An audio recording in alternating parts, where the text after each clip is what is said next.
దేవుని పరిశుద్ధ నామానికి స్తోత్రాలు. దేవుని ప్రియులైన మీకు అందరికీ నిండు మనసుతో ప్రేమ వందనాలు. దేవుని వాక్యాన్ని కొద్ది నిమిషాలు ధ్యానం చేద్దాం. సామెతల గ్రంథం 22వ అధ్యాయము 18 నేను చదువుతున్నాను. నీ అంతరంగమందు వాటిని నిలుపుకొనుట ఎంతో మంచిది, పోకుండా అవి నీ పెదవుల మీద ఉండనిమ్ము. నీ అంతరంగమందు వాటిని నిలుపుకొనుట ఎంతో మంచిది, పోకుండా అవి నీ పెదవుల మీద ఉండనిమ్ము. మహాజ్ఞాని అయినటువంటి సొలొమోను నోట జాలువారిన శ్రేష్టమైనటువంటి సామెతలలో ఇప్పుడు మనం చదువుకున్న ఈ సామెత చాలా ప్రత్యేకమైనది. ఆలోచించవలసిన మాట, ఆచరించవలసిన మాట, ఆనందించే మాట, ఆశీర్వాదాన్ని కలిగించే దివ్యమైనటువంటి సామెత ఇప్పుడు మనం చదువుకున్నాం. రక్షణ పొందిన దేవుని పిల్లలు విశ్వాస యాత్రలో నడిపించబడుతున్నటువంటి భక్తులు, పరిశుద్ధులు తమ అంతరంగంలో వేటిని నిలుపుకొనుట మంచిది, బహు మంచిది, మంచిది, ఎంతో మంచిది అనే మాటలు ఇక్కడ రాయబడ్డాయి. అంతరంగంలో నిలుపుకున్నటువంటి ఆ సంగతులను, ఆ విషయాలను, ఆ ఉపదేశాన్ని, ఆ జ్ఞాన సంపదను మన పెదవుల మీద కూడా ఉండనివ్వాలి. మన నోటి మాటలలో కూడా వాటిని ప్రత్యక్షపరచాలి అని గ్రంథకర్త తెలియజేయటం మనం గమనిస్తాం. ఆత్మ సంబంధులుగా మన జీవితాల్లో మన అంతరంగంలో వేటిని నిలుపుకొని ఉన్నాము నేటి వరకు? అవి మంచివి నింపుకొని ఉన్నామా, నిలుపుకొని ఉన్నామా, లేకపోతే చెడ్డ వాటిని, నిలుపుకొనని వాటిని మన అంతరంగంలో, మన హృదయపు లోతుల్లో నిలుపుకొని ఉన్నామా అనేది మనం గమనించాలి. ఈరోజు మన అంతరంగంలో నిలుపుకొనకూడని సంగతులేంటి, మన అంతరంగమందు నిలుపుకొనవలసినటువంటి సంగతులు ఏమిటి అనే వివరాలు మీకు చాలా స్పష్టంగా చెప్తాను. ముందుగా అసలు మన అంతరంగంలో రక్షించబడిన దైవభక్తుల అంతరంగంలో నిలుపుకొనకూడని, నాశనాన్ని కలిగించే వాటిని ముందు మనం తెలుసుకోవాలి. చదువుకుందాం కొన్ని మాటలు, చూడండి దయచేసి.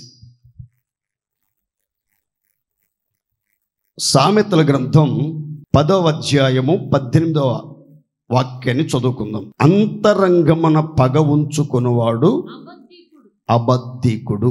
మరొక మాట కూడా చదివితే నేను వివరంగా చెప్తాను. 26, 24.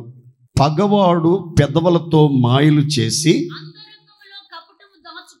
అంతరంగములో కపటము దాచుకుంటున్నాడు. ఈ రెండు మాటలు మీరు గమనించండి. ఇక్కడ పగవాడు, అబద్ధికుడు, మాయలు చేసేవాడు, కపట వేషం ధరించిన వ్యక్తి తన అంతరంగములో దాచుకున్నటువంటి, తన అంతరంగాన్ని నింపుకున్నటువంటి దుర్గుణాలను గురించి, చెడ్డ స్వభావాలను గురించి, చెడు ఉపదేశాన్ని గురించి చాలా స్పష్టంగా సొలొమోను చెప్తున్నాడు. అంతరంగంలో ఎవరైతే పగ ఉంచుకుంటారో వాడు పరమ అబద్ధికుడు. వాళ్ళు నోరు తెరిచిన ప్రతిసారి అబద్ధాన్ని అనుసరించే మాట్లాడతారు. పొంతన లేని మాటలు, కల్పించబడినటువంటి మాటలు, లేని వార్తలు వాళ్ళ నోట నుండి బయలుదేరుతూ ఉన్నట్లుగా మనం లేఖనం లో గమనిస్తాం. ప్రత్యేకంగా మీరు గమనించండి, నిజంగా మీరు రక్షించబడినటువంటి దేవుని పిల్లలైతే మీ అంతరంగం పగతో నింపబడి ఉందా, ప్రేమతో నిండి ఉందా?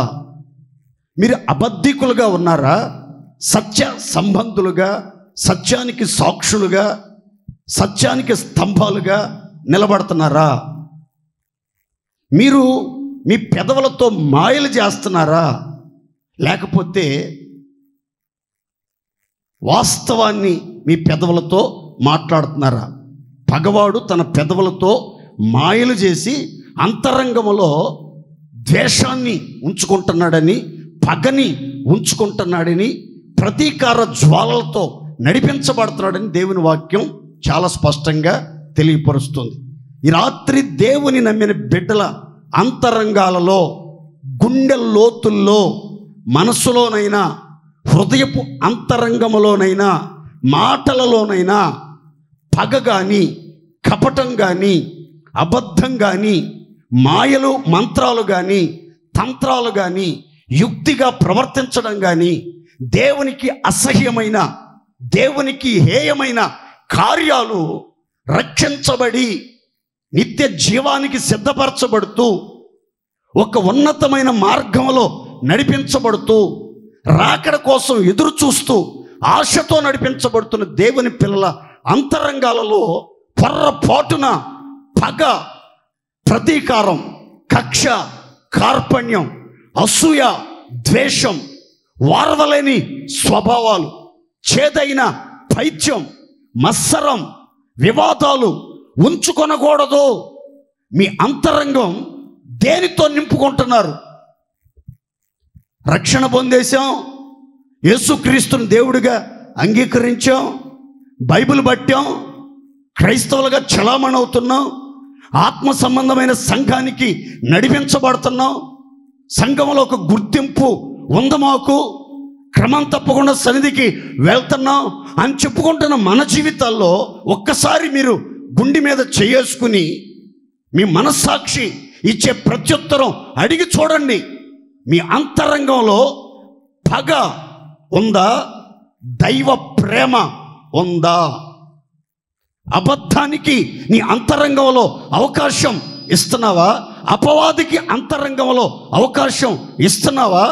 సత్యవంతుడైన దేవునికి, సత్యంతో కూడిన ప్రతి జీవము కలిగిన దేవుని మాటలకి ప్రాధాన్యత ఇస్తున్నామా?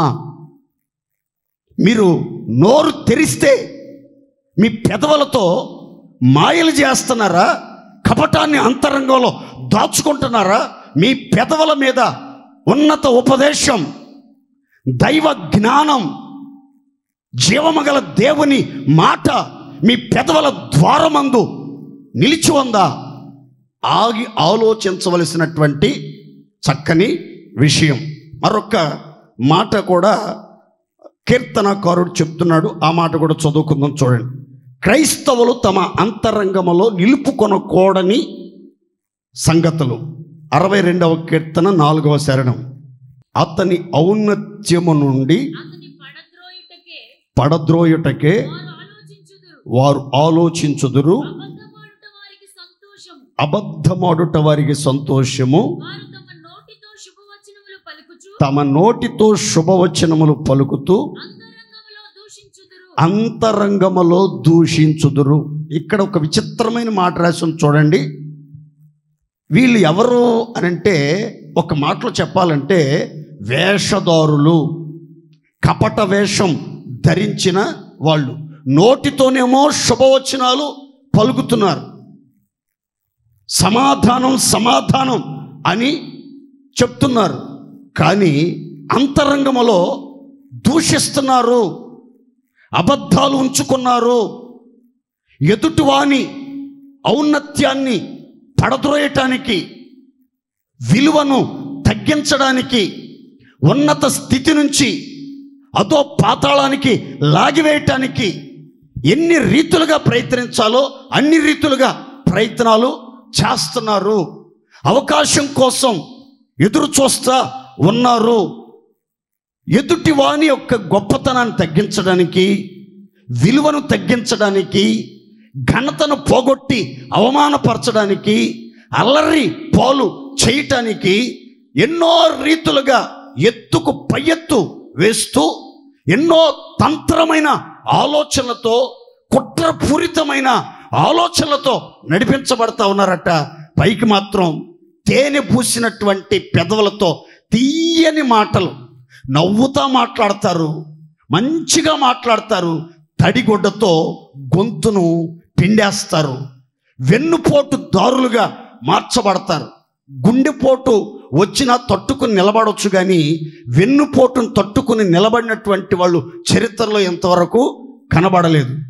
దేవుని ప్రియులరా, మన వ్యక్తిగత జీవితంలో మన యొక్క స్వభావం ఎలా ఉంది, మన బ్రతుకు ఎలా ఉంది, మన జీవన విధానం ఎలా ఉంది?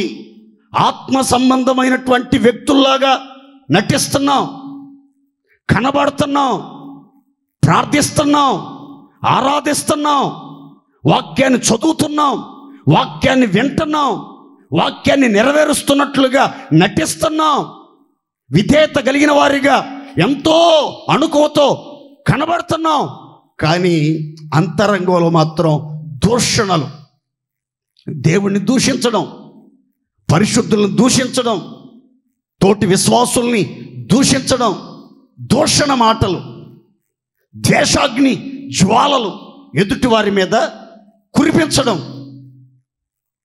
గుండెల నిండా అబద్ధం, గుండెల నిండా ఎదుటి వాళ్ళను తల్లకిందులు చేయాలి, ఎదుటి వాళ్ళ జీవితం తారుమారు చేయాలి, ఎదుటి వాళ్ళని అబాసుపాలు చేయాలి, ఎదుటి వాళ్ళని అల్లరిపాలు చేయాలి, ఎదుటి వాళ్లకు కీడు కలిగించాలని దురుద్దేశంతో, దురాలోచనతో నడిపించబడుతున్నటువంటి వ్యక్తులు నేటి సమాజంలో చాలామంది ఉన్నారు. కీర్తనాకారుడు చెప్తున్నాడు, అయ్యా వాళ్ళు నా ఔన్నత్యాన్ని పాడు చేయటానికే ప్రయత్నం చేస్తున్నారు, వాళ్ళ అంతరంగంలో, వాళ్ళ హృదయంలో అబద్ధాలు ఉంచుకున్నారు, వాళ్ళు నోటితో ఎంత తీయని మాటలు, కమ్మని మాటలు, అనుకూలమైన మాటలు, ఘనపరిచే మాటలు, మనల్ని సంతోషపెట్టే మాటలు మాట్లాడతారు, కానీ గుండెల నిండా చేదు, గుండెల నిండా ద్వేషం, గుండెల నిండా కపటం, గుండెల నిండా దూషణ మాటలతో నింపబడినటువంటి దుస్థితి ఉన్నట్లుగా పరిశుద్ధ గ్రంథం చాలా స్పష్టంగా తెలియపరుస్తుంది. ఒక్కసారి ఆగి ఆలోచించండి. మనం వేషధారుల వలె బయటికి ప్రవర్తించేది ఒకటి, నోటితో మాట్లాడేది ఒకటి, అంతరంగంలో హృదయపు లోపల దాచుకునేది మరొక స్థితి ఉన్నట్లయితే ఎప్పటికైనా అది చాలా ప్రమాదకరం. సొలొమోను చెప్తున్నాడు, దేవుని పిల్లలు, పరిశుద్ధులు, యవనస్తులు, ఆత్మీయులు తమ అంతరంగమందు వాటిని నిలుపుకొని ఎడల వారికి ఎంతో మేలు. వారు అంతరంగమందు నిలుపుకున్నటువంటి ఉపదేశమును, నిత్య జీవార్థమైన మాటలను, పరిశుద్ధమైనటువంటి మాటలను, స్వచ్ఛమైన మాటలని తమ పెదవుల మీద కూడా ఉండనీయాలి. హృదయంలో ఏదైతే ఉందో, అంతరంగంలో ఏదైతే ఉందో అదే అధరముల మీద కూడా ఉండాలి. అంతరంగంలో ఉన్నదే అధరముల మీద కూడా కనబడాలి అని పరిశుద్ధ గ్రంథం చాలా స్పష్టంగా తెలియపరుస్తుంది. దేవుని స్తోత్రం చెప్పండి గట్టిగా, హల్లెలూయా. ఇప్పుడు అంతరంగంలో వేటిని నిలుపుకొనుట విశ్వాసులకు, పరిశుద్ధులకు, దైవ భక్తులకు, దైవజనులకు, ఆత్మ సంబంధులకు మంచిది, బహు మంచిది అనే సంగతులు నేను క్లుప్తంగా కొన్ని విషయాలు చెప్తాను. అందరూ జాగ్రత్తగా ఆలకించండి. దేవునికి మహిమ కలుగునుగాక. అందరం చెప్తాం గట్టిగా, హల్లెలూయా, హల్లెలూయా. అంతరంగంలో ఏముండాలి చదువుకుందాం. చూడండి, రోమీలకు రాసిన పత్రిక 2వ అధ్యాయం 29వ వాక్యం. అయితే అంతరంగమందు యూదుడైన వాడే యూదుడు, మరియు సున్నతి హృదయ సంబంధమైనదే ఆత్మయందు జరుగునదే గాని అక్షరము వలన కలుగునది కాదు. అట్టి వానికి మెప్పు మనుషుల వలన కలుగును, దేవుని వలనే కలుగును. దేవునికి స్తోత్రం కలుగును గాక. అందరూ చప్పట్లు కొట్టి దేవుని మహింపరుద్దాం గట్టిగా. ఇక్కడ దైవజనుడైనటువంటి పౌలు సున్నతి అనే ఒక సంస్కారాన్ని గురించి, ఒక ఆచారాన్ని గురించి, ఒక పద్ధతిని గురించి వివరిస్తూ చెప్తున్నాడు.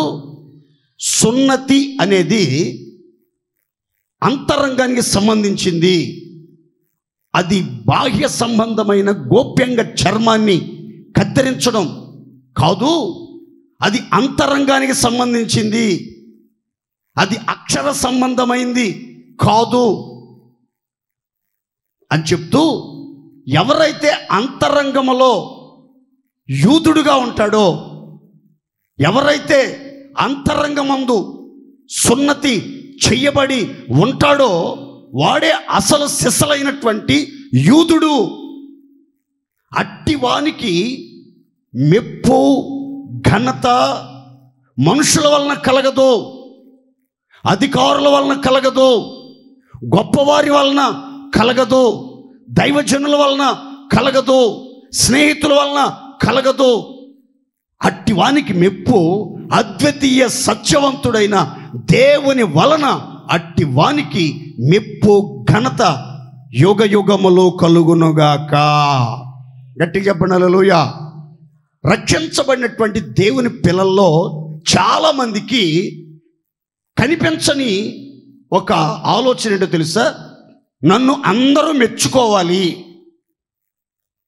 దైవజనులు నన్ను మెచ్చుకోవాలి, విశ్వాసులు నన్ను మెచ్చుకోవాలి, మందిరానికి వచ్చే ప్రతి ఒక్కరు నన్ను మెచ్చుకోవాలి, నన్ను పలకరించాలి, నన్ను ఘనపరచాలి, నన్ను ప్రత్యేకంగా చూడాలి, నాకు విలువ గౌరవం ఇవ్వాలి అని ఆశపడతారు. తప్పు లేదు. అయితే బైబిల్ చెప్తున్న మాట ఏంటంటే, ఒక వ్యక్తిని దేవుడు ఘనపరిస్తే, ఒక వ్యక్తికి దేవుని యొద్ద నుండి మెప్పు కలిగితే, ఘనత కలిగితే, గౌరవ మర్యాదలు కలిగినట్లయితే, దేవుని చేత ఘనపరచబడుతున్నటువంటి వ్యక్తిని, దేవుని చేత గౌరవించబడుతున్న వ్యక్తిని, దేవుని చేత మెప్పు పొందినటువంటి వ్యక్తులను ఆటోమేటిక్గా ఇంటి వాళ్ళు గణపరుస్తారు, ఇరుగు పొరుగు వాళ్ళు గణపరుస్తారు, సంఘస్థులు గణపరుస్తారు, దైవజనులు గణపరుస్తారు, అందరూ సర్వ సమాజం గణపరిచే అవకాశం ఉంటుంది. కేవలం మనుషుల మెప్పు మాత్రమే కోరారనుకోండి, మనుషుల పొగడ్తలకు పొంగిపోయే స్థితిలోనే ఉన్నారనుకోండి, ఏ నాటికి కూడా దేవుని యొద్ద నుండి ఘనత రాదు, మెప్పు రాదు. దేవుడు మనలో ఒక్కొక్కరిని తగిన సమయంలో ఘనపరచాలి, తగిన సమయంలో హెచ్చించాలి, తగిన సమయంలో మనల్ని అందరి ఎదుట మెచ్చుకోవాలి, అందరి ఎదుట మనకి ఘనతను కలిగించాలి. అంటే ఇక్కడ ఒక చక్కని మాట రాయబడింది. ఏమనంటే, అంతరంగమందు సున్నతి పొందినవాడే నిజమైన యూదుడు. అంతరంగమందు యూదుడైన వాడే నిజమైన యూదుడు. యోధా వంశములో పుట్టినంత మాత్రాన, భౌతికపరమైన సున్నతి ఆచారమును శరీరమందు ఆచరించి ఒక గుర్తు ఉంచుకున్నంత మాత్రాన అతడు యూదుడు కాదు అని పౌలు గారు చెప్తున్నాడు. ఈరోజు మనం యేసుక్రీస్తు నమ్మినంత మాత్రాన, మారు మనసు పొందామని మాయమాటలు చెప్పినంత మాత్రాన, బాప్తిస్మం తీసుకొని సంఘంలో సభ్యత్వం కలిగి ఉన్నంత మాత్రాన, ఉదయం మధ్యాహ్నం సాయంకాలం మోకాళ్ళుని ప్రార్థన చేసినంత మాత్రాన, సమయం దొరికినప్పుడల్లా బైబిల్ గ్రంథాన్ని పఠించినంత మాత్రాన మనం క్రైస్తవులం కాదు, దేవుని పిల్లలం కాదు, పరిశుద్ధులం కాదు, విశ్వాసులము కాదు, ఆత్మ సంబంధులం కాదు. ఎప్పుడు మనం క్రైస్తవులం అవుతాం? ఎప్పుడు నిజమైన భక్తి కలిగిన వ్యక్తులుగా చరిత్రలో మనం నిలబడగలుగుతామంటే, అంతరంగమందు సున్నతి చెయ్యబడాలి, సున్నతి చేయబడితే అప్పుడు నిజ క్రైస్తవులుగా, నిజమైన దేవుని పిల్లలుగా మారుతాం. అప్పుడు మనకి ఘనత, మెప్పు, గౌరవం, మర్యాద మనుషుల వల్ల కాదు, మాయదారి మనుషుల వల్ల కాదు, అల్పుల ద్వారా కాదు, గనుల ద్వారా కాదు, సర్వశక్తిమంతుడైన స్వయం భవుడైన దేవుని యొద్ద నుండి మనకి చెక్కు చెదరని ఘనత, మెప్పు కలుగునుగాక. సంతోషం చెప్పుకోండి గట్టిగా. ఇంతకీ అంతరంగమందు సున్నతి చేయబడటం అంటే ఏంటి?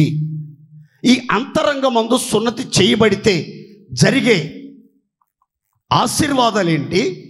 ఈ అంతరంగమందు సున్నతి చెయ్యబడక బాహ్యంగా మాత్రమే శరీరమందు సున్నతి గుర్తును ఆచారంగా ఆచరించే వాళ్ళకి కలిగే నష్టం ఏంటి?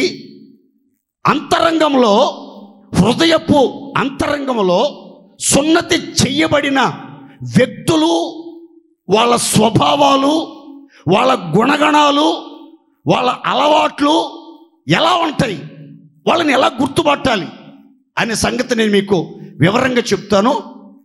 దానికి ముందుగా అసలు హృదయమందు సున్నతి చేయబడటం అంటే ఏంటి అనేది చెప్తాను. తలపైకి చూడండి.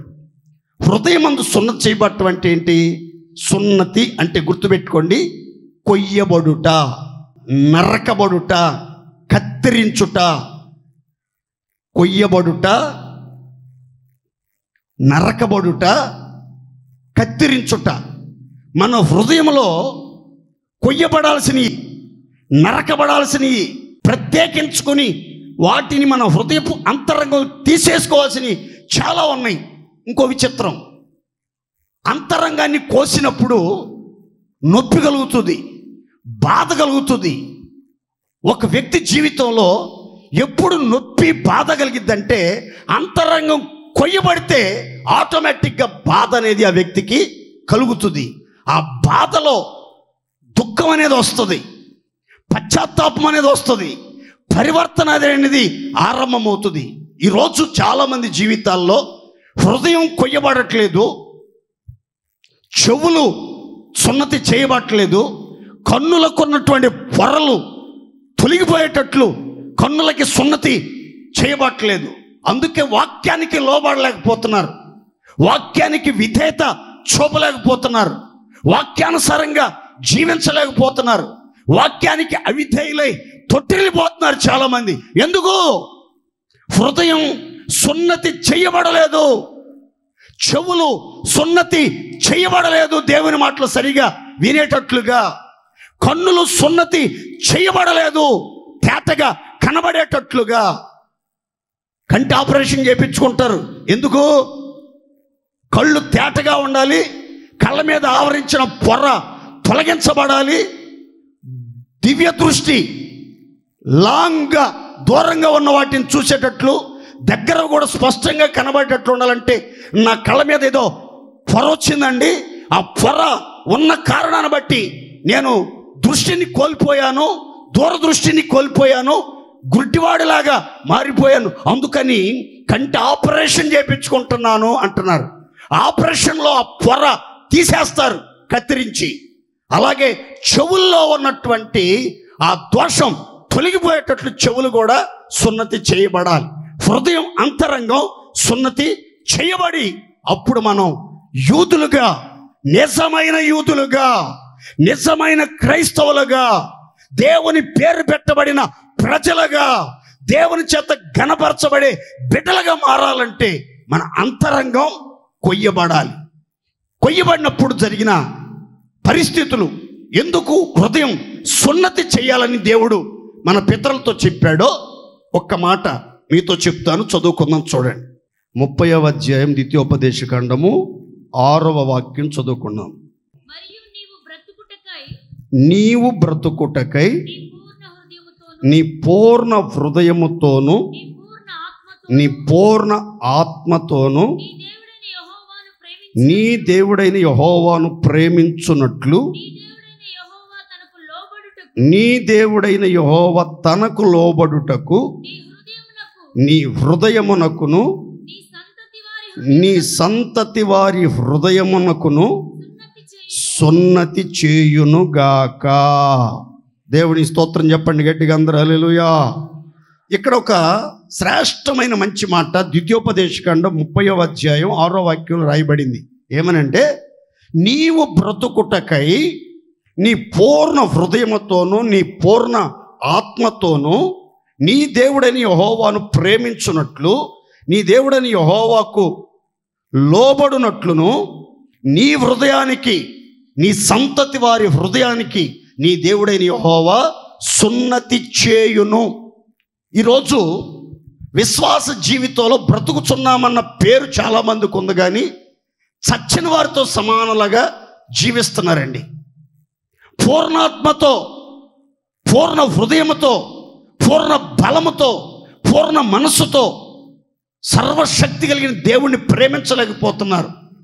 ప్రాణమిచ్చి, రక్తం కార్చి, చనిపోయి సమాధిలో పెట్టబడి తిరిగి లేచిన జీవము కలిగిన దేవుణ్ణి మనసారా ప్రేమించలేకపోవటానికి, నిండు మనస్సుతో ప్రేమించలేకపోవటానికి, ఆయనకు లోబడి విధేయత కలిగి ఆయన అడుగు జాడల్లో నడవలేకపోవటానికి కారణం ఏంటి అనంటే, హృదయం కొయ్యబడలేదు, హృదయంలో సున్నతి చేయబడలేదు.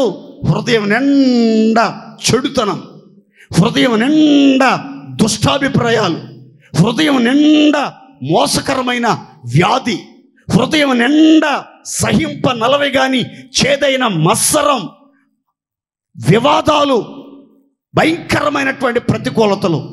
అందుకనే దేవుడు చెప్తున్నాడు, మీరు బ్రతికినంత కాలం, మీరు జీవించినంత కాలం, మీరు మాత్రమే కాదు, మీ తర్వాత మీ సంతానం, వారి తర్వాత వారి సంతానం, తరతరాలలో నీ వంశవృక్షం జీవము కలిగిన దేవుణ్ణి ప్రేమించాలి నిండు మనసుతో.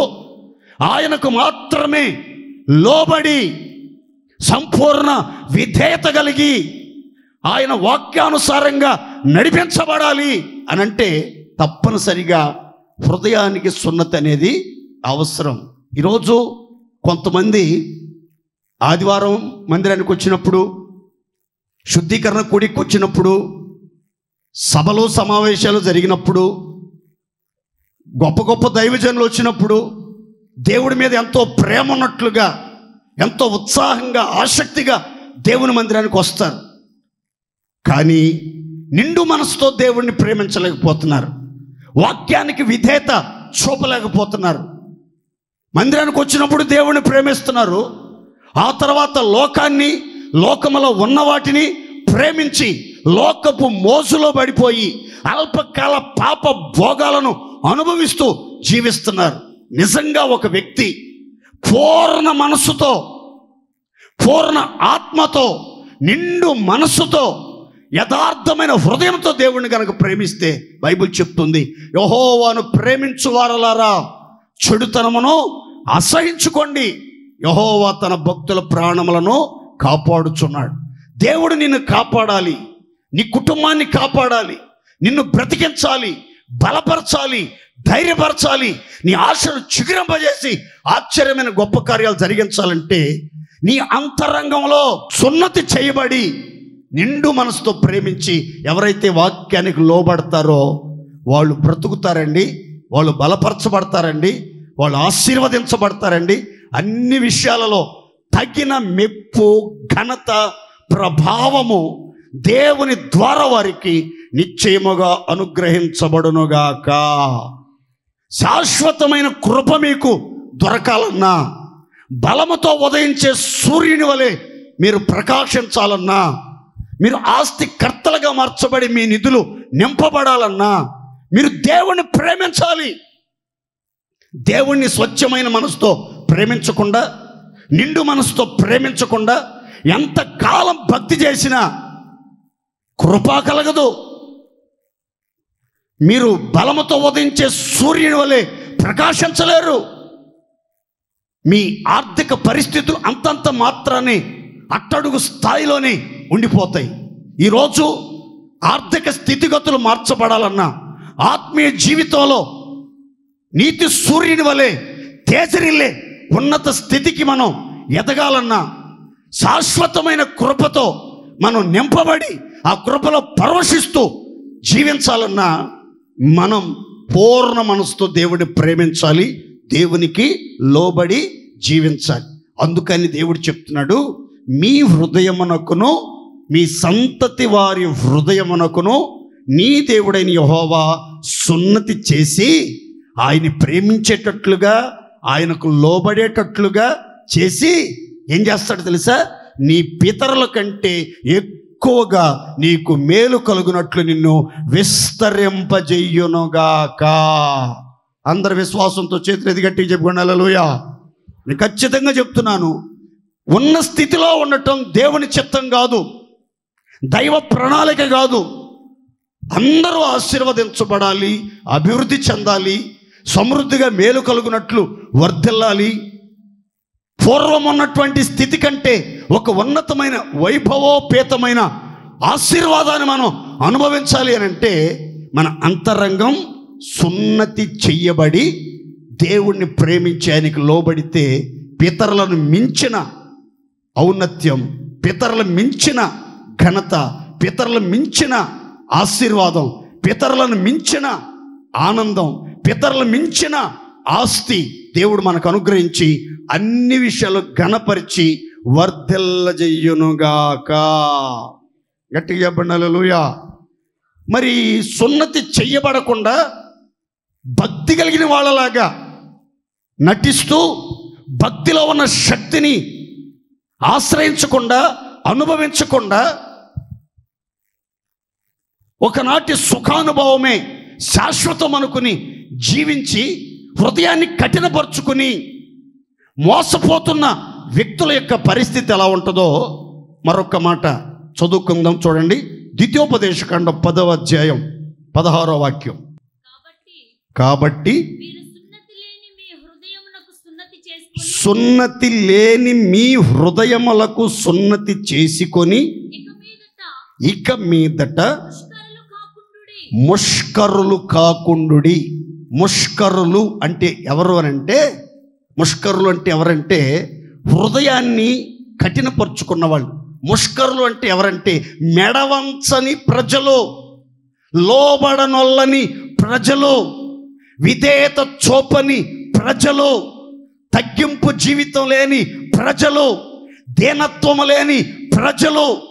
అందుకని స్టెఫన్ వాక్య పరిచర్య చేస్తూ చెప్పాడు, ముష్కరులారా, మెడవంచని ప్రజలారా, దేవుని వాక్యానికి లోబడనొల్లని ప్రజలారా, మీ చెవులు సున్నతి చేయబడాలి, మీ అంతరంగం సున్నతి చేయబడాలి.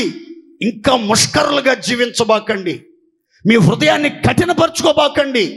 ఇక మీదటైనా మీ హృదయానికి అవసరం సున్నతి, మీ చెవులకు అవసరం సున్నతి, మీ కన్నులకు అవసరం సున్నతి, మీ మనసుకు అవసరం సున్నతి. మనసులో ఉన్న మలినం తొలగించుకోవాలి, హృదయ అంతరంగంలో ఉన్నటువంటి దుర్గుణాలు దూరపరుచుకోవాలి. అప్పుడే మన జీవితం వైభవంగా మారిపోద్ది, ఆశీర్వాదానికి ఆస్పదంగా మారిపోద్ది. భూజనులందరి ఎదుట ఆయనకిష్టమైన పేరుగా, స్తోత్ర కారణంగా, ఘనత ఆస్పదంగా మనం చరిత్రలో నిలిచిపోతాం. అలా నిలవాలి అని అంటే బైబిల్ చెప్తుంది, మీరు సున్నతి హృదయములో లేనివారుగా ఉండొద్దండి. ప్రతి వారు, దేవుని పేరు పెట్టబడిన ప్రతివారు, రక్షణ అను స్వాస్థ్యం పొందిన ప్రతివారు, సన్నిధిని ప్రేమించి ఆశ్రయించి దేవుణ్ణి ఆరాధిస్తున్న ప్రతివారు హృదయములో సున్నతి చేయబడి ఇక మీదటైనా రాబోవు దినమల్లోనైనా రాబోయే మాసముల నుంచైనా ముష్కరులుగా ఉండొద్దు. ముష్కరులుగా ఉండొద్దు అంటే మెడవంచని స్థితిలో ఉండబాకండి రా బాబు. మెడ వంచండి కొంచెం, తల వంచండి కొంచెం, లోబడండి కొంచెం వాక్యానికి అని దేవుని వాక్యం స్పష్టీకరిస్తుంది. దేవునికి మహిమ కలుగునుగాక. మన అంతరంగంలో నిలుపుకోవాల్సింది ఏంటంటే, అంతరంగంలో కొయ్యబడి మనం నిజమైన యూదులుగా మార్చబడి అంతరంగం నిండా పూర్ణ హృదయంతో పూర్ణ మనసుతో దేవుణ్ణి ప్రేమించాలి. దేవుని మీద అపారమైన ప్రేమ పెంచుకోవాలి. ఆయనకు లోబడే మంచి మనసు కలిగి, విధేయత కలిగిన మనసు కలిగి, అణకువ కలిగి, స్వస్థ బుద్ధి కలిగి, అద్వితీయ సత్యదేవుని మెప్పు పొందటానికి అర్హులుగా మార్చబడుదముగాక. సంతోషం చెప్పండి గట్టిగా. 2, అంతరంగంలో మనం నిలుపుకుంటా వేటిని నిలుపుకుంటే మనకు మంచిది, మనకు శ్రేయస్కరం, మనకు క్షేమదాయకం అనే మాట, మరొక మాట చదువుకుందాం. చూడండి, పేతురు రాసిన మొదటి పత్రిక 3వ అధ్యాయము 4వ వాక్యం చదువుకుందాం. ప్రియులారా, స్వభావాలు కలిగి ఉండాలి. 1, సాధువైనట్టియు మృదువైనట్టియునైన గుణమనే అక్షయ అలంకారము మీ హృదయపు అంతరంగమందు అలంకారముగా ఉండాలి. చూడండి, బాహ్య సంబంధమైన అలంకరణ గురించి పేతురు గారు మాట్లాడట్లేదు. వెలగల వస్త్రాలు ధరించండి అని కానీ, జడలు అల్లుకోండి అని కానీ, ఆభరణాలతో అలంకరించుకోండి అని కానీ మాట్లాడట్లేదు. కానీ దైవభక్తి గలవారం అనుకునే వాళ్ళందరూ కూడా హృదయపు అంతరంగములో ఏటిని నిలుపుకుంటే మంచిది, వేటిని పెదాల మీద ఉండనిస్తే మంచిది అనే సంగతి చాలా చక్కగా చెప్తున్నాడు. దేవుని బిడ్డలమైనటువంటి మన జీవితాల్లో మన అంతరంగంలో ఉండాల్సిన 2వ అనుభూతి ఏంటంటే, మనమందరం కూడా సాధుత్వాన్ని హృదయములో, అంతరంగములో గుణముగా, ఒక స్వభావంగా, ఒక మంచి క్యారెక్టర్గా మన హృదయములో భద్రపరుచుకొనేదముగాక. సంతోషం చెప్పండి గట్టిగా హల్లెలూయా. సాధుత్వం అంటే ఏంటి? బైబిల్లో అక్కడక్కడ మనకి సాధువులను యెహోవా కాపాడును, మేము మీ ఎదుట సాధువులమై ఉంటిమి అనే మాటలు మనం గమనిస్తాం. సాధుత్వం అంటే ఏమిటి అని అంటే, మనం క్రూరత్వం కలిగిన వ్యక్తులుగా ఉండకూడదు అని అర్థం. సాధుత్వం అంటే ఇంకో మాటలో చెప్పాలంటే, శిశువు, క్రొత్తగా జన్మించిన శిశువు ఎలాంటి నిర్మలమైన మనసు కలిగి ఉంటాడో, ఎలాంటి స్వచ్ఛమైన మనసు కలిగి, స్వచ్ఛమైన కనుదృష్టి కలిగి, స్వచ్ఛమైన నవ్వు, స్వచ్ఛమైన ఆలన కలిగి ఉంటాడో, అంత స్వచ్ఛమైనటువంటి జీవితం, శ్రేష్టమైనటువంటి జీవితం మనం కలిగి ఉండటమే సాధుత్వాన్ని ఒక గుణములాగా, ఒక స్వభావములాగా, ఒక అలంకారంలాగా అంతరంగంలో మనం కలిగి ఉండటం. దేవునికి మహిమ కలుగును గాక. ఈరోజు విశ్వాస యాత్రలో నడిపించబడుతున్న మన జీవితంలో ఈ సాధువైనట్టి గుణమనే అక్షయ అలంకారం మీ అంతరంగములో అలంకారంగా ఉందా లేదా? కొంతమంది అంతరంగంలో సాధుత్వాన్ని ఉంచుకోరు, క్రూరత్వాన్ని ఉంచుకుంటారు. పులుల్లాగా, సింహాల్లాగా, చిరుత పులుల్లాగా, ఎలుగుబంటుల్లాగా, సర్పాల్లాగా, అడవి గాడిదల్లాగా, ఒంటెల్లాగా చాలా కిరాతకంగా, రాక్షసత్వంగా ప్రవర్తిస్తూ ఉంటారు. వాళ్ళ చూపులు వేరు, వాళ్ళ యొక్క భావోద్రేకాలు వేరు, వాళ్ళ మనస్తత్వం వేరు, వాళ్ళ నడవడిక వేరు, వాళ్ళ ప్రవర్తన విధానాలు వేరు, వాళ్ళ మాట తీరు వేరు, వాళ్ళ గుణం చెడిపోయి ఉంటుంది, విశ్వాసఘాతకులుగా మారిపోయి ఉంటారు. దేవుణ్ణి నమ్ముకున్న బిడ్డలం, పరిశుద్ధ మార్గాల్లో నడిపించబడుతున్న మనం తప్పనిసరిగా సాధువైనటువంటి స్వభావాన్ని అంతరంగములో, హృదయపు లోతుల్లో మనం కలిగి జీవించుదముగాక. ఈ సాధుత్వాన్ని కలిగి దేవుని దృష్టిలో మిగులు విలువైన వ్యక్తిగా జీవించి, దేవుని చేత విస్తారంగా ప్రేమించబడి, అత్యధికంగా ఆశీర్వదించబడి, అనేకులకు ఆశీర్వాదానికి ఆస్పదంగా నిలిచిన ఓ భక్తుడి చరిత్ర మనం చదువుకుందాం. చూడండి, ఆదికాండం 25వ అధ్యాయం 27వ వాక్యం. ఆ చిన్నవారు ఎదిగినప్పుడు ఏశావు వేటాడుటయందు నేర్పరి అయి అరణ్యవాసిగా నుండెను. యాకోబు సాధువై గుడారములలో నివసించుచుండెను. దేవునికి మహిమ కలుగును గాక. ఆ తల్లికి కవల పిల్లలు జన్మించారు, ట్విన్స్. పెద్దోడి పేరు ఏశావు, చిన్నోడి పేరు యాకోబు. భక్తి కలిగినటువంటి తల్లిదండ్రులకు పుట్టారు.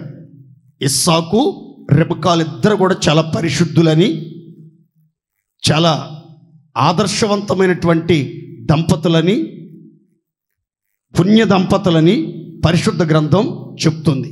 పుణ్య దంపతులకు జన్మించిన ఈ ట్విన్స్ యొక్క చరిత్ర, ఈ కవలల చరిత్ర ఈ రీతిగా రాయబడింది. ఏమని? ఏశావు ఎదిగినప్పుడు, ఆ చిన్నవారు ఎదిగినప్పుడు, ఏశావేమో పెద్దోడేమో వేటాడుట యందు నేర్పరి అయి ఇంటి పొట్టున ఉండకుండా, గుడారంలో ఉండకుండా, వీధుల్లో షికారు చేస్తా వన్య ప్రాణుల ప్రాణాలు తీసి వాటిని బాధించి వాటి రక్తాన్ని ఒలికించి వాటి మాంసాన్ని తిని సంతోషిస్తూ జీవిస్తూ ఉన్నాడు. చిన్నోడు యాకోబేమో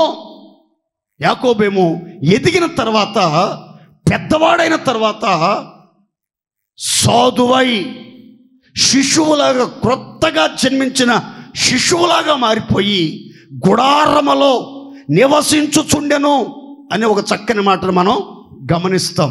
ప్రియులారా, మనమంతా పుట్టినప్పుడు ఎలా ఉన్నా, రక్షించబడిన ఆరంభ దశలో ఎలా ఉన్నా, మనం ఆత్మీయ జీవితంలో ఎదిగిన తర్వాత, పరిపక్వత చెందిన తర్వాత, పక్వ స్థితికి వచ్చిన తర్వాత నిష్ఫలులుగా ఉంటున్నామా, ఫలభరితమైన స్థితిలో ఎదిగి ప్రయోజనకరంగా మార్చబడుతున్నామా? ఇక్కడ యాకోబును గురించి బైబిల్ అంటుంది చక్కని మాట. చిన్నవాడు ఎదిగిన తర్వాత సాధువై. మనం ఎంత ఎదుగుతామో అంత ఒదిగి ఉండాలండి. ఎంత ఎదుగుతామో అంత ఒదిగి ఉండాలి. ఆత్మీయ జీవితంలో అనుభవ జ్ఞానం కలిగే కొద్దీ మనం దేవునికి దగ్గరగా రావాలి, లోకానికి దూరంగా ఉండాలి. మన ప్రవర్తన మునుపటి ప్రవర్తన కంటే సత్ప్రవర్తనగా ఉండాలి. మునుపటి పరిశుద్ధత కంటే అధికమైన పరిశుద్ధత, మునుపటి మహిమ కంటే అధికమైన మహిమ మనలోనికి రావాలి. మనం ఎదుగుతున్నాము ఆత్మీయ జీవితంలో, వృద్ధి పొందుతున్నాము ఆత్మీయ జీవితంలో, గుడారంలో నివసించడానికి యోగ్యత కలిగిన వ్యక్తులుగా జీవిస్తున్నామనే దానికి గుర్తు ఏంటంటే, ఒక వ్యక్తి ఎంత ఎదిగి ఉంటాడో అంత ఒదిగిపోయి ఉంటాడు.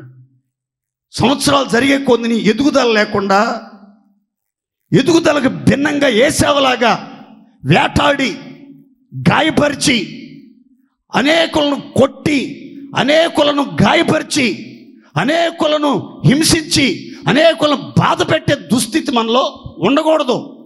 మనం నిజంగా సాధువైన స్వభావం, సాధువైన గుణం అనే అక్షయ అలంకారం మన అంతరంగంలో నిలుపుకున్నాము అనే దాని గుర్తేంటంటే, ఎంతగా ఎదుగుతున్నామో విశ్వాసములో, పరిశుద్ధతలో, భక్తిలో, ప్రార్థనలో, పరిచర్యలో, అంతగా మనం ఒదిగి గుడారములో, సహవాసములో నిలిచి ఉందముగాక. సంతోషం చెప్పండి గట్టిగా హల్లెలూయా. చూడండి, చిన్నపిల్లల్ని తల్లిదండ్రులు తప్పు చేస్తే, పొరపాటు చేస్తే శిక్షిస్తారు, గద్దిస్తారు, ఒక దెబ్బ కొడతారు, ఒక దెబ్బ కొడతారు. కొట్టినంత మాత్రాన ఆ పిల్లలు, ఆ ఎదుగుదల లేనటువంటి పిల్లలు, చిన్న వయసులో ఉన్నటువంటి ఆ పిల్లలు నన్ను కొడతావా అని కత్తిపేట తీసుకురావటం కానీ, కర్ర తీసుకురావటం కానీ, రాయి తీసుకొచ్చి కొడటం కానీ, ఇంట్లో ఉన్నటువంటి సామాను బగలగొట్టడం కానీ, ఇంట్లోంచి పారిపోయి నువ్వు మా అమ్మవు కాదు, మా నాన్నవు కాదు, అసలు నేను నీకు పుట్టలేదు, నీ ఇంట్లో అడుగు పెట్టనిక అసలు నీ ముఖం చూడని పారిపోయే వాళ్ళని మీరు ఎప్పుడైనా చూసారా? కొట్టినప్పుడు తప్పించుకోవడానికి ప్రయత్నం చేస్తారు. ఇక తప్పించుకునే వీలు లేకుండా చేయి పట్టుకుని కొట్టారనుకో, తెలివిగల తల్లిదండ్రులు తన్నులు తిని ఏడ్చి ఏడ్చి ఏడ్చి ఏడ్చి ఒక పూట అన్నమ్మ అనుకుని మళ్ళా తల్లిదండ్రులు బయటికి వెళ్ళినప్పుడు, తల్లిదండ్రులు నిద్రపోతున్నప్పుడు ఆ వంటగదిలోకి వెళ్ళి ఉదయం మధ్యాహ్నం మొత్తం సాయంత్రం కొట్టేస్తారు. ఒకసారి కొట్టేసి ఏమి ఎరగ నంగనాసి టింగు బొర్రలాగా ముద్దుడుచుకుని కూర్చుంటారు. అది చిన్నపిల్లల మనసు, అది చిన్నపిల్లల మనసు. చిన్నపిల్లలు ఆడుకునే స్థలంలో, స్కూల్లో కొట్టుకుంటారు, తిట్టుకుంటారు, ఒకళ్ళ తల మీద ఒకళ్ళు దుమ్ము పోసుకుంటారు, ఒకరినొకళ్ళు కరుచుకుంటారు, ఒకరినొకళ్ళు కొరుక్కుంటారు. అయినా మళ్ళీ మరుసటి రోజు వచ్చేటప్పుడు బ్యాగులు తగిలించుకుని ఒకటి భుజాల మీద ఒకటి చేతులు వేసుకుని సరదాగా మాట్లాడుకుంటూ వస్తారు. ఒరే, నేను సాయంత్రం స్కూల్లో ఆడుకుంటే కొట్టుకుంది, కొరుక్కుంది, దుమ్ము పోసుకుంది, దూషించుకుంది వీళ్ళే కదంటే వీళ్ళే. మళ్ళీ పొద్దున్నే కల్లా అవన్నీ మర్చిపోయి వచ్చేస్తారు. ఇప్పుడు మనం గత సంగతులు మర్చిపోలేకపోతున్నాం, ప్రతీకారంతో రగిలిపోతున్నాం. ఇంకా చిన్నపిల్లల మనసు లేకుండా సాధువులుగా కాకుండా క్రూరత్వం కలిగిన వ్యక్తులుగా మారిపోతున్నాం. అంటే అర్థం ఏంటి అని అంటే అంతరంగంలో ఉండాల్సిన, నిలుపుకోవలసిన సాధువైన స్వభావం లేదు. సాధువులను మాత్రమే దేవుడు కాపాడుతాడు. క్రూరత్వం కలిగిన వాళ్ళని దేవుడు కాపాడలేడు, దేవుడు ఆశీర్వదించలేడు, దేవుడు ప్రేమించలేడు, దేవుడు ఘనపరచలేడు, దేవుడు ఆశ్రయముగా పోషకుడుగా ఉండలేడు. దేవుడు కాపరిగా ఉండాలన్నా, మేపరిగా ఉండాలన్నా, నడిపించే నాయకుడిగా ఉండాలన్నా, ఉన్నత శిఖరాలు ఎక్కించాలన్నా, సంకల్పం సంపూర్ణంగా నెరవేర్చాలన్నా మన జీవితంలో ఆయన అంతరంగాన్ని తొంగి చూసినప్పుడు మన అంతరంగంలో మనం నిలుపుకోవలసిన ఆత్మ సంబంధమైన ఆణిముత్యం లాంటి సుగుణం ఏంటంటే సాధుత్వం. దేవునికి మహిమ కలుగును గాక. ఏముండాలి మన అంతరంగంలో? సాధుత్వం. రెండో మాట అక్కడ రాసి ఉంది, మృదువైనట్టియు. మృదు అంటే స్మూదీనెస్, సున్నితంగా, సుకుమారంగా మనం ఉండాలి. చాలా సెన్సిటివ్గా, సెన్సిబుల్గా ఉండాలి. సెన్సిబుల్గా ఉండాలి. ఏ విధంగా మలుచుకోవాలంటే ఆ విధంగా మలుచుకోవటానికి అప్పగించుకోవాలి. ఎట్ట వంచాలంటే అట్లా వంగిపోయేదానికి మనం మలుచుకునేటట్లుగా మనం సున్నితమైన స్వభావం, మృదువైనటువంటి స్వభావం మన అంతరంగంలో మనం గుణముగా ఒక దివ్యమైన స్వభావంగా కలిగి ఉండాలి. ఈ మృదుత్వం, మృదువైన స్వభావం ఎవరిలో వచ్చింది? ఎప్పుడు కనబడుతుంది? ఈ మృదుత్వం ద్వారా కలిగే ప్రయోజనాలు ఏంటి? ఒక్క మాటలో నేను చెప్తాను, ఆసక్తిగా ఆలకిస్తున్నారు, అలాగే వింటా ఉండండి. యాకోబు పత్రిక రాస్తూ ఈ రీతిగా చెప్తాడు. ఏమనంటే, పైనుండి వచ్చే జ్ఞానం ఎవరి మీదకైతే వస్తుందో, ఆ జ్ఞానంతో ఎవరైతే నింపబడతారో వారిలోనికి ఏమొస్తుంది అని అంటే వారిలో మృదువైన స్వభావం కలిగి ఉంటారు. ఈరోజు మృదువైన స్వభావము, మృదుత్వము అనే అక్షయ అలంకారం మీ హృదయపు అంతరంగములో గుణముగా నిలిచి ఉండకపోవడానికి కారణం ఏంటంటే దైవ జ్ఞానంలో నువ్వు నిలిచిలేవు, దైవ జ్ఞానంతో నువ్వు నింపబడలేదు, పైనుంచి వచ్చే జ్ఞానం కోసం నువ్వు కనిపెట్టట్లేదు. దైవికమైన జ్ఞానం, డివైన్ నాలెడ్జ్ అనేది మీరు పొందట్లేదు. ఏ కాడకి మనుషుల జ్ఞానం, లౌకిక జ్ఞానం, దెయ్యాల జ్ఞానంతో సాతాను సంబంధమైన జ్ఞానమే కానీ దైవ జ్ఞానం ఏది? ఆ జ్ఞానం సంపాదించుకోవాలన్న ఆశ, ఆరాటం ఏది? ఎవరైతే దైవ జ్ఞానం కోసం కనిపెడతారో, దైవ జ్ఞానంతో నింపబడతారో, దైవ జ్ఞానం చేత నడిపించబడతారో వాళ్ళు ఆత్మీయ జీవితంలో ఎదిగే కొలది వారికి ఏమొస్తుందంటే మృదువైన స్వభావాలు వచ్చేస్తాయి. దేవుని స్తోత్ర. గరుగుతనం అంతా పోద్దండి. ఇంకొక మాట మీకు చెప్తాను చూడండి. దీంట్లోనే ఏలాలోయలో దావీదు ఎన్ని రాళ్ళు ఏరుకొని చిక్కంలో పెట్టాడు? 5 రాళ్ళు. ఆ రాళ్ళు ఏ రాళ్ళు అని రాసి ఉంది బైబిల్లో? నున్నని రాళ్ళు. వాటిలో రఫ్నెస్ లేదు, రఫ్నెస్ లేదు. అవి హార్డ్గా లేవు, చాలా స్మూత్గా నున్నగా తయారు చేయబడ్డాయి. అవి నదీ ప్రవాహాలలో, జలమలలో ప్రవహించి ఆ జలమల ప్రవాహానికి అరిగి కరిగి నున్నగా మారిపోయినాయి. అంతకుముందు అవి గరుకైనవి, వాటిలో చాలా షార్ప్నెస్ ఉంది. ఆ రాయి పట్టుకుంటే కసక్ తెగిపోద్ది, చెయ్యి కాలు తెగిపోద్ది అట్లాగే. కానీ ఆ జలమలలో అవి దొర్లి వాటిలో ఉన్న రఫ్నెస్ అంతా కోల్పోయి అవి నున్నని రాళ్ళుగా మారిపోయింది. దేవుని స్తోత్ర. మనం కూడా ఒకప్పుడు చాలా హార్డ్గా ఉండేవాళ్ళం, చాలా మూర్ఖంగా ఉండేవాళ్ళం, చాలా కఠినంగా ఉండేవాళ్ళం, చాలా ఇతరులను గాయపరిచేవారిగా, ఇతరులను హింసించేవారిగా, ఇతరులకు బాధ కలిగించేవారిగా ఉండేవాళ్ళం. కానీ ఈ జలము, పరిశుద్ధ జలం మన మీద ప్రోక్షించబడుట ద్వారా, పరిశుద్ధాత్మ జలముతో మనం నింపబడటం ద్వారా, ఈ జలములో ప్రవహించి వాక్యములో ప్రవహించి పరిశుద్ధాత్మ ప్రవాహంలో ప్రవహించి మనలో ఉన్న మూర్ఖత్వం, అవిధేయత, తిరుగుబాటు, హార్డ్నెస్, రఫ్నెస్ అంతా పోయి ఒక్కొక్కరు ఎలా మారిపోయారంటే స్మూత్గా నున్నగా మారిపోయారు. దేవుడి స్తోత్ర. గట్టిగా చెప్పండి హల్లెలూయా. మనం అలాంటి స్వభావంలోనికి రావాలి. ఈ స్వభావం వస్తే కలిగే ఆశీర్వాదం ఏంటి అని అంటే సొలొమోను చెప్తాడు, మృదువైన మాట క్రోధమును చల్లారుస్తుంది. మృదువైన మాట, అంతరంగంలో మృదుత్వం ఉందనుకోండి, ఆ మృదుత్వం పెదాల మీద కూడా ఉంటుంది, నోటి మాటల్లో కూడా ఉంటుంది. కఠినమైనటువంటి మాటలు, బూతులు, సరసోక్తులు, పోకిరి మాటలు, చెడ్డ భాష మన నోట రాకూడదు. కొంతమంది దేవుని పిల్లలో, దెయ్యం పిల్లలో మనకు అర్థం కాదు. రక్షించబడి ఎంత కాలమైనా నోరు తెరిస్తే పచ్చి బూతులు. మరి ఎక్కడ నేర్చుకున్నారో, వీడు ఏ జాతోడో మనకు అర్థం కాదు. కానీ అలాంటి దుర్భాషలు, బైబిల్ అంటుంది దుర్భాషలో లాడుట మానండి, దుర్భాషలు మీ నోట రానియకుడి అని బైబిల్ గ్రంథం చెప్తుంది. మన జీవితంలో మృదువైనటువంటి స్వభావం మన అంతరంగంలో ఉంటే మృదువైన మాటలు వస్తాయి. ఆ మృదువైన మాట ఎంతటి కోపాగ్ని జ్వాలలనైనా, ఎంతటి క్రోధాన్నైనా, ఎంతటి రౌద్రాన్నైనా, ఎంత పగతో రగిలిపోతున్నటువంటి వ్యక్తి యొక్క స్వభావాన్నైనా కూల్ చేసే స్వభావం, చల్లబరిచే స్వభావం ఈ యొక్క మృదుత్వానికి ఉంది. దేవునికి స్తోత్రం కలుగునుగాక. అందరం చెప్దాం గట్టిగా. ఎంత కోపిష్ఠులనైనా సరే, ఎంత ఆవేశపరుల ఆవేశాన్ని అణచాలి అని అంటే మన జ్ఞానం కాదు, మన టాలెంట్స్ కాదు, మన బలం కాదు, మన అధికారం కాదు, మన వెనక ఉన్నటువంటి జనం కాదండి.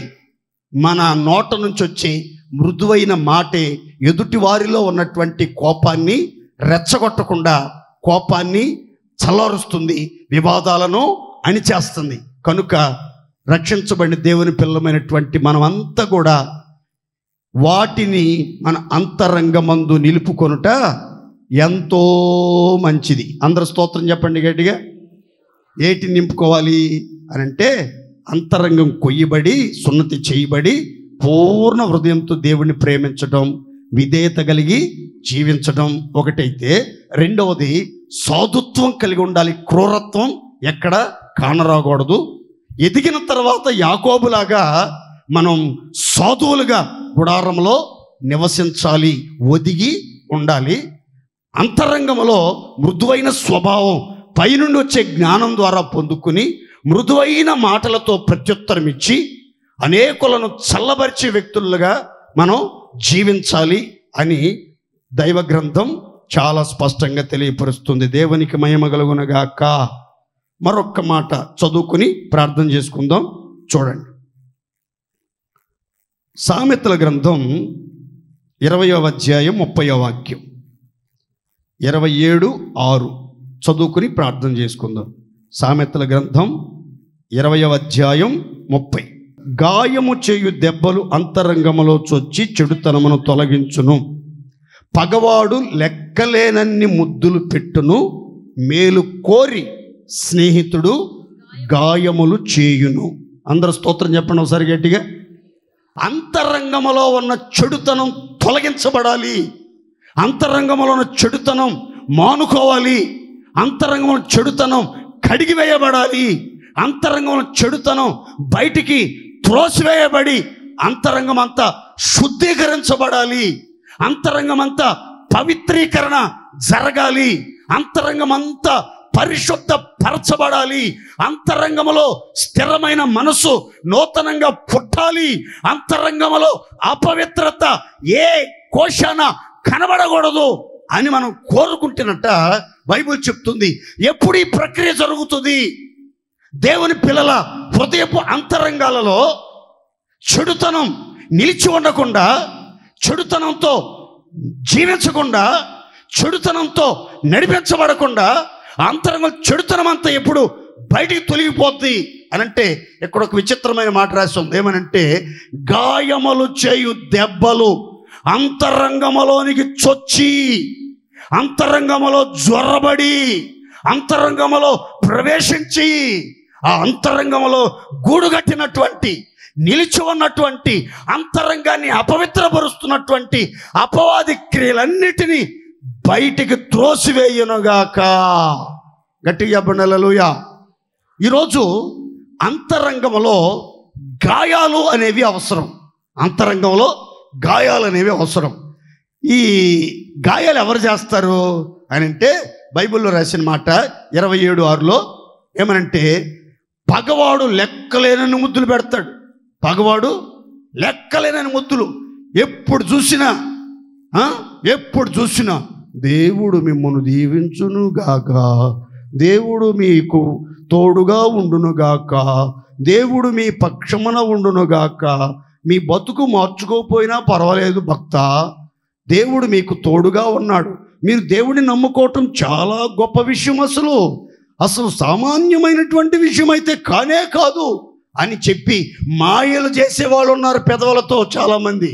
కానీ దేవుని వాక్యం చెప్తుంది, మేలు కోరి స్నేహితుడు, మేలు కోరే శ్రేయోభిలాషులు, మేలు కోరే ఆత్మీయులు, నిజంగా యథార్థంగా నిన్ను ప్రేమించేవాళ్ళు, లోపల ప్రేమించడం కంటే బహిరంగంగా గద్దించడం నీకు మేలు ప్రయోజనమని యోచించిన వాళ్ళు ఏం చేస్తారు అని రాసిందంటే, మేలు కోరినటువంటి స్నేహితుడు హృదయంలో అంతరంగంలో గాయాలు రేపుతాడు. ఆ గాయం చేసే దెబ్బలే, గాయం చేసే మాటలే అంతరంగంలో ఉన్న చెడుతనం అంతా బయటికి త్రోసివేయునుగాక. గట్టి చెప్పండి హల్లెలూయా. ఎందుకు ఒక దైవ సేవకుడు గద్దిస్తాడు, హెచ్చరిస్తాడు, ఖండిస్తాడు, కఠినంగా వాక్యాన్ని బోధిస్తాడు అని అంటే మీ మీద ప్రేమలే కాదు, అవి శాపాలు కాదు. ఎప్పుడు చూసినా శాపాలు పెడతాడు ఈ పాస్టర్ గారు అని నన్ను తిట్టిపోసుకోబాకండి. బైబిల్లో రాసిన మాట ఏంటంటే, ఎక్కువగా గద్దించే స్నేహితులైనా దైవజనులైనా తుదకు ఎక్కువగా దయ పొందుతారంట. దేవునికి స్తోత్రం కలుగును గాక. ఎవరైతే మిమ్మల్ని గద్దిస్తున్నారో, మిమ్మల్ని ప్రేమించి మీరు బాగుపడాలి, మీ జీవితాలు పరిశుద్ధతలో స్థిరపరచబడాలి, దేవుని ఆశీర్వాదాలకు మీరు సిద్ధంగా ఉండాలి, దేవుని కృపకు మీరు పాత్రులుగా మార్చబడాలని మిమ్మల్ని గద్దించి హెచ్చరించి మీ జీవితాలను కొట్టైనా గాయపరిచైనా మీ అంతరంగం చెడుతనం తొలగిపోయి మీరు బాగుపడాలని కోరుకుంటారే, వాళ్ళు మాత్రం ఏ వాక్యం చెప్పినా సరే ఆ వాక్యం కొంచెం గాయ పెడతానే ఉంటుంది, పొడుస్తూనే ఉంటుంది, గుచ్చుతూనే ఉంటుంది, నొచ్చుకునేటట్టు చేస్తుంది, ఒప్పింపజేస్తుంది, జీవితంలో ఒక పరివర్తన, విప్లవాత్మకమైన మార్పును కలిగిస్తుంది. కనుక మనం అలాంటి మాటల్ని కోరుకోవాలి. మిమ్మల్ని గాయపరిచైనా మీ యథార్థమైనటువంటి స్థితి, మీ నిజ స్థితిని ఒప్పుకునేటట్లుగా దేవునికి సమీపంగా ఉండేటట్లుగా చేయాలన్నదే దేవుని యొక్క ఉన్నతమైన ఉద్దేశం. దేవునికి మహిమ కలుగును గాక. చివరిగా ఒక చిన్న మాట చదువుకుని ప్రార్థన చేసుకుందాం. 103వ కీర్తనలో మీకు అందరికీ తెలిసిన మాట, నా ప్రాణమా యెహోవాను సన్నుతించుము, నా అంతరంగమునున్న సమస్తమా ఆయన పరిశుద్ధ నామమును సన్నుతించుము, ఆయన చేసిన ఉపకారములలో దేనిని మరవకుము. ఇక్కడ ఈ భక్తుడు అంటున్నాడు, నా ప్రాణమా, నా అంతరంగమునున్న సమస్తమా యెహోవాని సన్నుతించు. ఆయన చేసిన మేలు మర్చిపోకుండా, ఆయన చేసిన ఉపకారాలు మర్చిపోకుండా, ఆయన చేసిన కార్యాలు మర్చిపోకుండా, ఆయన ఇచ్చిన స్వస్థతను మర్చిపోకుండా, ఆయన ఇచ్చిన ఔన్నత్యాన్ని మర్చిపోకుండా ఆయన స్తుతించండి అని ఇక్కడ ఈ భక్తుడు చెప్తుంటే, లోకాసు వార్తలో ఒక ధనవంతుడు చెప్తున్నాడు, నా ప్రాణమా తినుము, త్రాగుము, సుఖించుము, అనేక సంవత్సరములకు సరిపడినంత ధాన్యం నీకోసం సిద్ధపరచబడింది. ఉన్న కొట్లు సరిపోవట్లేదని వాటిని పగలగొట్టి విశాలపరిచాను. తరతరాలు తిన్న తరగని ధాన్యం సంపద ఉంది. ప్రాణమా శుభ్రంగా తిను, శుభ్రంగా త్రాగు, బాగా సుఖపడు, మంచిగా నిద్రపో, మంచిగా బుగ్గలు పెంచు, మంచిగా గ్లామర్ పెంచు అని ధనవంతుడు చెప్తున్నాడు. చూడండి, వీడికి దావీదికి ఎంత వ్యత్యాసం ఉందో. దావీదు ఏం చెప్తున్నాడంటే, నా అంతరంగమా దేవుణ్ణి స్తుతించు, ఆయన చేసిన ఉపకారాలు ఎన్నటికీ మర్చిపోదు. మీ అంతరంగంలో ఏముండాలో తెలుసా? కృతజ్ఞత ఉండాలి. దేవునికి మహిమ కలుగును గాక. మీ అంతరంగంలో ఏది నిలుపుకుంటే వేటిని నిలుపుకోవటం మీకు ఎంతో మంచిది అనే మాట మీకు వర్తించాలంటే, మీ గుండెల నిండా, మీ మనసు నిండా, మీ అంతరంగం అంతయు దేనితో నింపబడాలంటే కృతజ్ఞత పొంగి పొర్లి ప్రవహించాలి. ప్రతిరోజు దేవుని పిల్లలు ప్రార్థన చేసుకోవాలి, దేవా కృతజ్ఞత బుద్ధిని నాకు పుట్టించండి. కృతజ్ఞత లేని వారు వేల కొలదిగా కూలిపోతున్నారు. కృతజ్ఞత లేని వారి హృదయం చీకటిమయంగా, చీకటికి నివాస స్థలంగా మారిపోతుంది. అయ్యా, నా బ్రతుకులో చీకటి కానీ చీకటి క్రియలు కానీ నాలోనికి రాకూడదయ్యా. నేను కృతజ్ఞత లేని వారు కూలిపోయినట్లుగా కూలిపోకూడదయ్యా. నా జీవిత కాలమంతా నీవు చేసిన మేలును తలంచి, నీ రక్షణ ప్రణాళికను బట్టి, నీ బలి యాగాన్ని బట్టి, నీవు కల్వరి శిలువలో నా కోసం గాయపరచబడి, నలగగొట్టబడి, శిక్షించబడి, ప్రాణాలు అర్పించి ఎంతో దుర్భరమైన, కఠినమైన, కఠోరమైన, శాపగ్రస్తమైన శిక్షను అనుభవించేవయ్యా. కాబట్టి నీవు చేసినటువంటి ఆ మేలు మర్చిపోలేనయ్యా. నీవు నా దోషాలు క్షమించావు, నా సంకటాలన్నిటినీ కుదిర్చావు. అందుకే ఈరోజు సమాధిలోనికి పోకుండా సజీవుడనై సజీవుల దేశంలో మీ దయ పొంది మిమ్మను స్తుతించగలుగుతున్నాను. ఈరోజు సమాధిలోకి పోకుండా సజీవుల దేశంలో దయ పొంది సజీవుడైన దేవుణ్ణి సన్నుతిస్తున్నాం అంటే దీని అర్థం ఏంటి అని అంటే, అది దేవుడు చేసిన ఉపకారం. కారణం ఏంటంటే, మృతి నొందించువాడు ఆయనే, బ్రతికించువాడు ఆయనే, దారిద్ర్యం కలుగజేయవాడు ఆయనే, ఐశ్వర్యం కలుగజేయవాడు ఆయనే, పాతాళాన్ని పంపించువాడు ఆయనే, మృతుల లోకములో నుంచి వెలపలకు రప్పించువాడు ఆయనే. ఈ రోజు వరకు బ్రతికి బట్టగట్టాం, జీవముతో ఉండి నజరేయుడైన యేసుని నరులందరితో కలిసి ఆరాధిస్తున్నామంటే దానికి అర్థం ఏంటంటే, దేవుని యొక్క ఉపకారం, దేవుని కటాక్షం మన మీద ఉంది. ఆయన మన దోషాలు క్షమించాడు. క్షమించడానికి కల్వరి శిలువలో యజ్ఞ పశువుగా వధించబడ్డాడు. ఆయన శరీరాన్ని మనం తినబోతున్నాం, రేపు ఆయన రక్తాన్ని మనం పానం చేయబోతున్నాం, ఆయన రక్త మాంసాలలో పాలిభాగస్థులం కాబోతున్నాం. ఆయనతో మనం ఐక్యపరచబడి ఆయనలో నిలిచి నిత్య జీవానికి సిద్ధపరచబడబోతున్నాం. కాబట్టి మన జీవితంలో ఆయన చేసిన ఉపకారం ఏంటంటే, మనం ఇంకా పాపులమై ఉండగా, భక్తిహీనులమై ఉండగా, శత్రువులమై ఉండగా మన ఎడల తన ప్రేమను వెల్లడిపరచడానికి మన నిమిత్తం కల్వరి శిలువలో శాపగ్రస్తుడై శిలువ మ్రాను మీద వేలాడి చనిపోయాడు. ఇంతకు మించి ఉపకారం, ఇంతకు మించి మేలు ఇంక ఏది ఉండదండి. కనుక ఆ మేలు, ఆ ఉపకారం, ఆయన చేసిన కార్యాలు తలంచి ప్రభువుని ఎల్లప్పుడూ అంతరంగముతో స్తుతించడం దేవుని పిల్లలకు శ్రేయస్కరం. ఆ స్తుతి నీ పెదవుల ద్వారములో ఎల్లప్పుడూ ఉండాలి. అందుకే కీర్తనకారుడు చెప్తాడు, నా నోటి నిండా మెండుగా యెహోవాకు కృతజ్ఞతాస్తుతులు చెల్లించెదను. దేవునికి మహిమ కలుగును గాక. నా నోటితో మెండుగా, దండిగా, సమృద్ధిగా, విస్తారంగా కృతజ్ఞతాస్తుతులు చెల్లిస్తాను. అంతకు మించి నేనేమి చేయలేను, చెల్లించలేను అని కీర్తనకారుడు చెప్తాడు. మనం కూడా మనస్ఫూర్తిగా మహనీయుని స్తుతిద్దాం. నిండు మనసుతో నిత్య దేవుణ్ణి ఘనపరుద్దాం. ఎల్ల వేళలా ప్రభువుని స్తుతించి కొనియాడదాం. కృతజ్ఞతతో మన అంతరంగాన్ని నింపుకుందాం. అంతరంగములో స్తుతి, కృతజ్ఞత నిలుపుకుందాం. 3 విషయాలు మీతో చెప్పాను, అందరు జాగ్రత్తగా వినండి. మొదటి విషయం, మన అంతరంగంలో వేటిని నిలుపుకోవటం మనకు మంచిది? దేవుణ్ణి ప్రేమించి యెహోవాని పూర్ణాత్మతో ప్రేమించడానికి ప్రేమను నింపుకోవాలి, విధేయత నింపుకోవాలి. దానికోసం అంతరంగం సున్నతి చేయబడాలి. 2 సాధుత్వాన్ని నింపుకోవాలి. 3 మృదుత్వంతో మన అంతరంగాన్ని నింపుకోవాలి.